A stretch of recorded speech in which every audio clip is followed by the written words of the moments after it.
Hello everyone, welcome to this channel that is geography education. আজকে আমি এই ভিডিওতে ক্লাস 8-এর একটা ভিডিও নিয়ে চলে এসেছি। ক্লাস 8-এ তোমরা অনেকেই আছো আমার চ্যানেলে এবং অনেকেই অপেক্ষা করেছো কবে ক্লাস 8-এর ভিডিও আসবে। তো আজকে এই ভিডিওটা চলে এসছে। তোমরা খুব তাড়াতাড়ি সেকেন্ড ইউনিট টেস্ট দিতে চলেছো এবং তার জন্য একটা suggestion based question paper set নিয়ে আমি এই ভিডিওতে চলে এসেছি, যেখানে শুধুমাত্র কোয়েশ্চেনই থাকবে না, থাকবে আনসারও। ছোট থেকে বড়, শর্ট থেকে ব্রড সমস্ত কোয়েশ্চেন এবং তার আনসারের একটা সেট আছে, যেটা একটা suggestion based question paper set এবং এটা থেকে কিন্তু অনেক প্রশ্নই তোমাদের পরীক্ষাতে আসবে। তোমরা যদি চাও এরকম অনেক সেট কিন্তু আমি নিয়ে আসবো। এই ভিডিওটা শুরু করা যাক এবং শুরু করার আগে যদি ভিডিওটা ভালো লেগে থাকে তাহলে অবশ্যই লাইক করো, কমেন্ট করো, প্রচুর শেয়ার করো এবং চ্যানেলটাকে সাবস্ক্রাইব করতে কিন্তু একদমই ভুলো না। তাহলে শুরু করা যাক। ফার্স্ট কোয়েশ্চেন দেখো কি বলেছে। কোয়েশ্চেন নম্বর 1, রকি পার্বত্য অঞ্চলের উষ্ণ বায়ু যে নামে পরিচিত? 1 লু, 2 চিনুক, 3 সিরোক্ষ। এখানে আনসার হবে চিনুক। রকি পার্বত্য অঞ্চলের উষ্ণ বায়ু চিনুক নামে পরিচিত। কোয়েশ্চেন নাম্বার 2, পৃথিবীর শ্রেষ্ঠ ময়দা উৎপাদন কেন্দ্রটি হল? Option 1 Chicago, option 2 Duluth, option C Buffalo. এখানে আনসার হবে বাফেলো, অপশন সি বাফেলো। পৃথিবীর শ্রেষ্ঠ ময়দা উৎপাদন কেন্দ্রটি হলো বাফেলো। কোয়েশ্চেন নাম্বার 3 বলছে, পৃথিবীর উচ্চতম হ্রদটির নাম? Option A Titicaca, option B Superior, option C Huron. এখানে আনসার হবে অপশন এ টিটিকাকা। পৃথিবীর উচ্চতম হ্রদটির নাম হলো টিটিকাকা। 2-এর দাগে দেখো 2.1 বলছে, আয়ন বায়ুর অপর নাম কি? আয়ন বায়ুর অপর নাম কি? আয়ন বায়ুর অপর নাম হলো বাণিজ্য বায়ু। কি বললাম? আয়ন বায়ুর অপর নাম হলো বাণিজ্য বায়ু। কোয়েশ্চেন নাম্বার 2 বলছে, কোন মেঘকে বাম্পি ক্লাউড বলা হয়? কোন মেঘকে বাম্পি ক্লাউড বলা হয়? এর আনসার হবে সিরোকিউমুলাস। সিরোকিউমুলাস মেঘকে বাম্পি ক্লাউড বলা হয়। এটা আমি মেঘ বৃষ্টির চ্যাপ্টার যখন তোমাদের পড়িয়েছিলাম তখন এটা পড়িয়েছিলাম যে বাম্পি ক্লাউড এই কোয়েশ্চেনটা কিন্তু ছিল, বলেছিলাম যে এই কোয়েশ্চেনটা কিন্তু তোমাদের এক্সামে আসবে, তাই এটা খুব ইম্পর্টেন্ট একটা কোয়েশ্চেন। বাম্পি ক্লাউড কোন মেঘকে বলা হয়? এটার আনসার হবে সিরোকিউমুলাস। কোয়েশ্চেন নাম্বার 3 দেখো বলেছে, বৃষ্টিপাত মাপার যন্ত্রটির নাম কি? বৃষ্টিপাত মাপার যন্ত্রের নাম হলো রেন গজ। বৃষ্টিপাত মাপার যন্ত্রের নাম হলো রেন গজ। নেক্সট কি বলছে দেখো, নেক্সট বলেছে, উত্তর আমেরিকা ও দক্ষিণ আমেরিকা মহাদেশের মাঝে অবস্থিত সংকীর্ণ ভূখণ্ডটির নাম কি? এর আনসার হবে পানামা যোজক বা পানামা খাল। এই পানামা যোজক বা পানামা খাল দিয়েই কিন্তু উত্তর আমেরিকা এবং দক্ষিণ আমেরিকা পরস্পর একটি ভূখণ্ডের দ্বারা মিলিত হয়েছে। কোয়েশ্চেন নাম্বার 5 কি বলছে, পৃথিবীর দীর্ঘতম পর্বতমালাটির নাম কি? পৃথিবীর দীর্ঘতম পর্বতমালাটির নাম হলো আন্দিজ। পৃথিবীর দীর্ঘতম পর্বতমালাটির নাম হলো আন্দিজ। নেক্সট কি বলছে, উত্তর আমেরিকার কোন রাজ্যে সবথেকে বেশি গম উৎপন্ন হয়? উত্তর আমেরিকার ডাকোটা রাজ্যে। উত্তর আমেরিকার ডাকোটা রাজ্যে সবথেকে বেশি গম উৎপন্ন হয়। কোয়েশ্চেন নাম্বার 2.7 কি বলছে, পম্পাস তৃণভূমি অঞ্চলের পশুচারণ ভূমিকে কি বলে? পম্পাস তৃণভূমি অঞ্চলের পশুচারণ ভূমিকে বলে এস্টেনশিয়া। এর বানানটা একটু কঠিন, ভালো করে বানানগুলো মুখস্থ করে লিখবে, নাহলে কিন্তু বানান ভুল হলে নাম্বার কাটা যাবে। তাহলে কি বলছে যে পম্পাস তৃণভূমি অঞ্চলের পশুচারণ ভূমিকে বলে এস্টেনশিয়া। এবার চলো 2, 3 অ্যান্ড 5 মার্কসের কোয়েশ্চেনগুলো দেখে নিই এবং এর আনসারগুলো আমরা দেখে নিই। বড় কোয়েশ্চেনের মধ্যে প্রথমে যে প্রশ্নটা সেটা হলো, বিজ্ঞানী ফেরেলের সূত্রটি লেখো। এটা 2 মার্কসে আসবে। বিজ্ঞানী ফেরেলের সূত্রটি লেখো। এখানে দেখো যেটা দেওয়া আছে, আমি আগে বুঝিয়ে নিই, তারপর এটা তোমাদের আমি পড়াবো। পৃথিবীর নিজস্ব একটা আবর্তন গতি বা ঘূর্ণন গতি আছে। সেই কারণে কি হয়, পৃথিবী নিজেই ঘোরে। একটা আবর্তন গতি আছে পৃথিবীর নিজস্ব, যার জন্য পৃথিবীর মধ্যে থাকা বিভিন্ন বস্তু, গতিশীল বস্তু, তার উপর এক ধরনের বল কাজ করে এবং সেই বলটা কাজ করে বলে বস্তুগুলোর বিভিন্ন পরিবর্তন ঘটে। এই বলটাকে আমরা বলি কোরিওলিস বল। এবং এই বলের জন্য কি হয়, যখন উচ্চচাপ অঞ্চল থেকে নিম্নচাপ অঞ্চলের দিকে বায়ু প্রবাহিত হয় তখন বায়ুটা উত্তর গোলার্ধের সামান্য ডান দিকে এবং দক্ষিণ গোলার্ধের সামান্য বাঁ দিকে প্রবাহিত হয়। উত্তর গোলার্ধে কি হয় না, সে সোজা প্রবাহিত হতে পারে না, এই বলটার জন্যই কিন্তু এ সামান্য বেঁকে যায়। উত্তর গোলার্ধের সামান্য ডান দিকে এবং দক্ষিণ গোলার্ধের সামান্য বাঁ দিকে প্রবাহিত হয়। এবং মার্কিন আবহবিদ উইলিয়াম ফেরেল প্রথম এই বিষয়টি উল্লেখ করায়, তার নামানুসারে এই সূত্রটির নাম হয় ফেরেলের সূত্র। তাহলে এখানে কি বলেছে যে পৃথিবীর আবর্তন বা ঘূর্ণন গতির কারণে পৃথিবী পৃষ্ঠস্থ যে কোনো স্বচ্ছন্দ গতিশীল বস্তুর উপর এক ধরনের বল কাজ করে, যা বস্তুগুলোর দিক বিক্ষেপ বা পরিবর্তন ঘটায়। একে কোরিওলিস বল বলে। পৃথিবীতে স্বাভাবিক চলাচলকারী বাতাস ও সমুদ্র স্রোতের ওপর সাধারণভাবে এই বল কাজ করে। কাদের ওপর কাজ করে? বাতাস এবং সমুদ্র স্রোত। এই কোরিওলিস বলের কারণে উচ্চচাপ থেকে নিম্নচাপের দিকে বায়ু চলাচলের সময় তা সোজা পথে প্রবাহিত না হয় উত্তর গোলার্ধে সামান্য ডান দিকে এবং দক্ষিণ গোলার্ধে সামান্য বাঁ দিকে বেঁকে চলাচল করে। মার্কিন আবহবিদ উইলিয়াম ফেরেল প্রথম এই বিষয়টি উল্লেখ করায় এটি ফেরেলের সূত্র নামে পরিচিত। নেক্সট কি বলছে? বৃষ্টিচ্ছায় অঞ্চল কাকে বলে? বৃষ্টিচ্ছায় অঞ্চল কাকে বলে? শৈলতক্ষে বৃষ্টিপাতের ক্ষেত্রে বৃষ্টিচ্ছায় অঞ্চল গঠিত হয় এবং এই মেঘ বৃষ্টির চ্যাপ্টারে আমি এটা পড়িয়েছিলাম। যারা এখনও ভিডিওটা দেখোনি, আমি ডেসক্রিপশন বক্সে লিঙ্ক দিয়ে দেবো, সেখান থেকে তোমরা দেখে নেবে। বৃষ্টিচ্ছায় অঞ্চল আরও ভালোভাবে ওখানে এক্সপ্লেন করা আছে। তো এখানে আমি ছোট করে বলছি। কি হয় না, এই পর্বত বরাবর যখন বায়ু প্রবাহিত হয়, এই বায়ুটা যখন পর্বত বরাবর প্রবাহিত হয়, তখন প্রথম পর্বতের চূড়াতে ধাক্কা খেয়ে অনেক বেশি বৃষ্টিপাত কিন্তু এর প্রবাহিত হচ্ছে, মানে প্রচুর পরিমাণে বৃষ্টিপাত এখানে সংঘটিত হচ্ছে। এই বায়ুটা যখন অন্য ঢালে গিয়ে উপস্থিত হয়, তখন দেখা যাচ্ছে সে অল্প কিছু বৃষ্টিপাত ঘটাচ্ছে। প্রথম ঢালে অর্থাৎ প্রতিবাদ ঢালে সে অনেক বৃষ্টিপাত ঘটিয়ে অলরেডি ফেলেছে, তাই জন্য যখন সে অনুবাদ ঢালে গিয়ে পৌঁছাচ্ছে তখন কিন্তু সে বেশি বৃষ্টিপাত ঘটাতে পারছে না, কারণ সেই বায়ুর মধ্যে জলীয় বাষ্পের পরিমাণ অনেক কমে যাচ্ছে। তো এইখানে যেহেতু অনুবাদ ঢালে সে বেশি বৃষ্টিপাত ঘটাতে পারছে না, তাই জন্য অনুবাদ ঢালকে আমরা বলি বৃষ্টিচ্ছায় অঞ্চল। এখানে কি লেখা আছে না, প্রতিবাদ ঢালে প্রচুর বৃষ্টিপাত ঘটানোর পর বায়ু যখন পর্বতের অনুবাদ ঢালে পৌঁছয়, তখন সেই বায়ুতে জলীয় বাষ্পের পরিমাণ যথেষ্ট কমে যায়।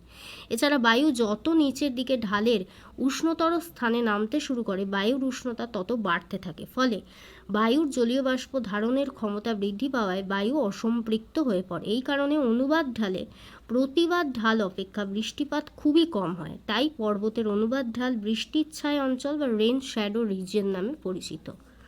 নেক্সট কি বলছে না, ফার শিল্প কি? ফার শিল্প কি না, বলছে যে দীর্ঘ লোমযুক্ত পশুর চামড়া থেকে শীতের পোশাক তৈরির শিল্পকে ফার শিল্প বলে। দীর্ঘ লোমযুক্ত পশুকে, যেমন ভেড়া, এদের চামড়া থেকে যখন শীতের পোশাক তৈরি করা হয় এবং সেই শিল্পটাকে বলা হয় ফার শিল্প। নেক্সট কি বলছে, সেলভা অরণ্য অঞ্চল গোধূলি অঞ্চল নামে পরিচিত কেন? সেলভা অরণ্য চিরগোধূলি অঞ্চল নামে পরিচিত কেন না, বলছে দক্ষিণ আমেরিকা মহাদেশের আমাজন নদী অববাহিকায় নিরক্ষীয় চিরহরিৎ বৃক্ষের বনভূমি সৃষ্টি হয়েছে এবং দেখা যায় যে সেই নিরক্ষীয় চিরহরিৎ বৃক্ষের বনভূমিতে গাছগুলো এতই ঘন সন্নিবিষ্টভাবে থাকে, মানে একদম গা ঘেঁষাঘেঁষি করে থাকে এবং খুব বড় বড় যেহেতু হয়, খুব উঁচু লম্বা বড় হয়, মনে হয় যেন পুরো ওপরটা চাঁদোয়ার মতো যেন ঘিরে আছে, বা যেটাকে আমরা বলি ক্যানোপি। ঠিক আছে, ভালো ভাষায় যাকে বলা হয়, ইংরাজিতে যাকে বলা হয় ক্যানোপি। তো চাঁদোয়ার মতো যেন ঘিরে আছে, এরকম চাঁদোয়ার মতো ঘিরে থাকার জন্য সূর্য রশ্মি তখন সেই বনভূমির মধ্যে প্রবেশ করতে পারে না, যার জন্য এই নিরক্ষীয় বৃষ্টি অরণ্যের তলদেশটা একেবারে স্যাঁতস্যাঁতে হয়।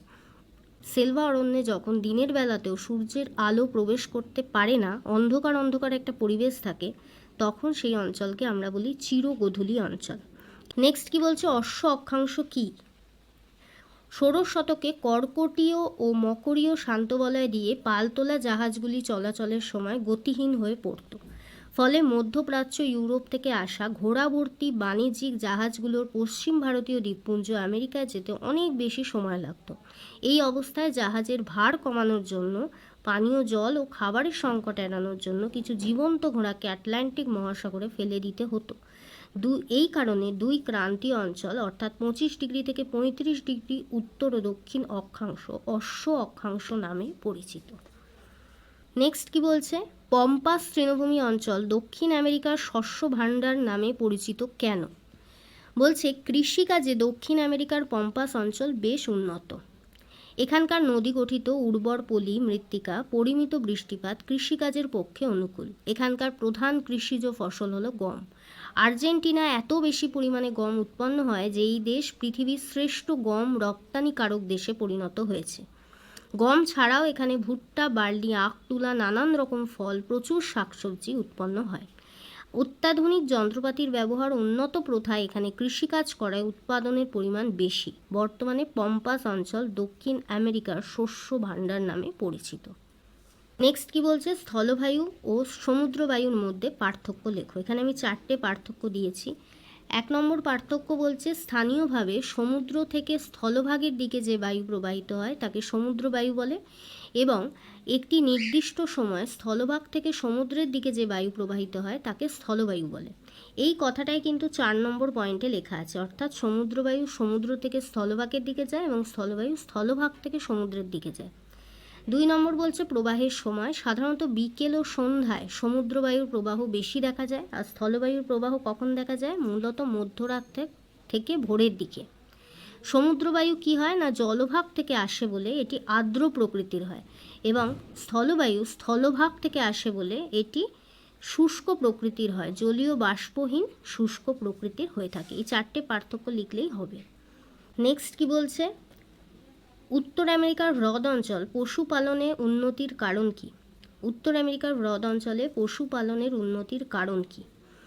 এর আনসার এখানে এভাবে দেওয়া আছে, তো এটা 4টে পয়েন্ট হবে। 1 নম্বর পয়েন্ট হলো এখানে প্রচুর পরিমাণে পশু খাদ্য পাওয়া যায়, মানে পশু খাদ্যে সুলভ পরিমাণ, এইটা ফার্স্ট পয়েন্ট। কি বলছে, প্রচুর পরিমাণে যদি পশু খাদ্য পাওয়া যায় সেক্ষেত্রে কি হবে না, পশুপালনে অনেক সুবিধা হয়, পশুগুলোকে পালন করতে সুবিধা হবে এবং সেই দেশের উন্নতি ঘটবে। বলছে প্রচুর পরিমাণে ভুট্টা, হে, ক্লোভার ঘাস জন্মায় যা পশু খাদ্যের পর্যাপ্ত পরিমাণে যোগান দেয়। 2 নম্বর পর্যাপ্ত জল। হ্রদ অঞ্চলের পর্যাপ্ত জল পশুদের প্রয়োজনীয় জলের চাহিদা মেটায়। 3 নম্বর কি, অবাধ বিচরণ, পশুদের অবাধ বিচরণ, এটা হলো 3 নম্বর পয়েন্ট। বিস্তৃত সমভূমি অঞ্চলে পশুদের অবাধ বিচরণের সুবিধা হয়, যার জন্য পশুরা ঘুরে ঘুরে খাবার খেতে পারে, ঘাস লতাপাতা খেতে পারে, যার জন্য পশুপালন এখানে উন্নতি হয়। নেক্সট কি না, পচনশীল উপাদানের সহজে সংরক্ষণ।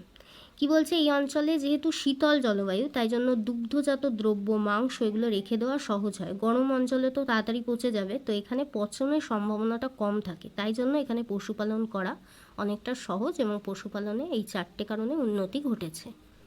নেক্সট কোয়েশ্চেন বলছে ঘূর্ণবাত ও প্রতি ঘূর্ণবাতের মধ্যে পার্থক্য লেখো। এটা 5 মার্কসের কোয়েশ্চেন, তাই অনেকগুলো পয়েন্ট লিখতে হবে।